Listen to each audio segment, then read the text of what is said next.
Hi, this is Pierre Cahorn, Senior Solutions Consultant from OpenText, and today I'm going to discuss what you need to get started with your intelligent viewing solution. Let's take a look at the solution. OpenText Intelligent Viewing is OpenText's next-generation solution for file viewing and collaboration, leveraging flexible and scalable containerized services intended for cloud deployment.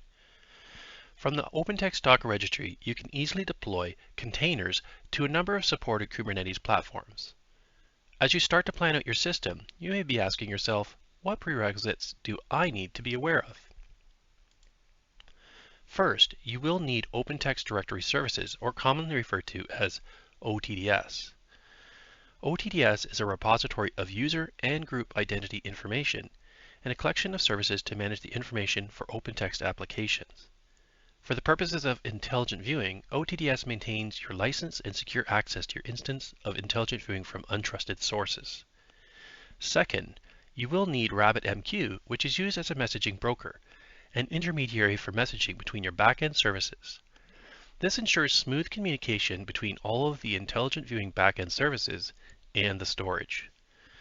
Third, you will need PostgreSQL, which is an established enterprise class advanced open source database that supports both JSON and SQL querying.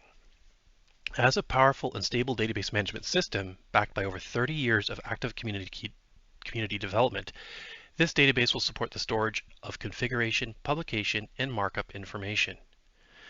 Finally, for your storage, you will need to set up a shared NFS persistent volume that can be accessed by your Kubernetes platform, which will store your image documents and publication job details.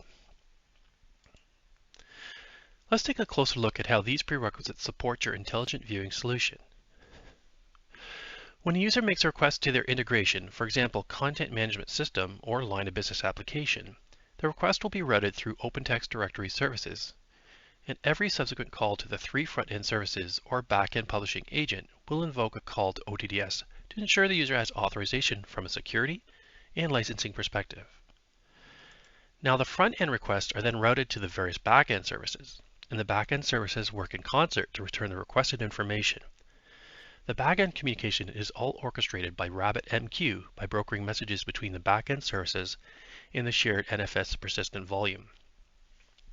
At any time, the calls by the front end and or back end are validated against the PostgreSQL database, which holds information regarding the configuration, publication, or markup for the user's request. As you can see, these prerequisites, OTDS, RabbitMQ, and PostgreSQL play an important role in your intelligent viewing solution. So how should you install them? Simple. They can be easily installed along with intelligent viewing with a single Helm command, removing the need to install them separately.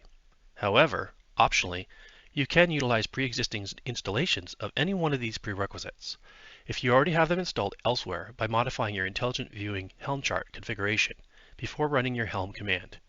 Just be sure that they have the appropriate access to your Kubernetes cluster. I just showed you the prerequisites you need prior to your install of intelligent viewing and how they fit within the solution.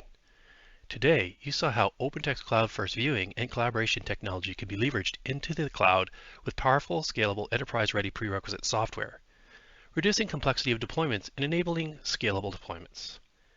Did this tutorial resonate with you?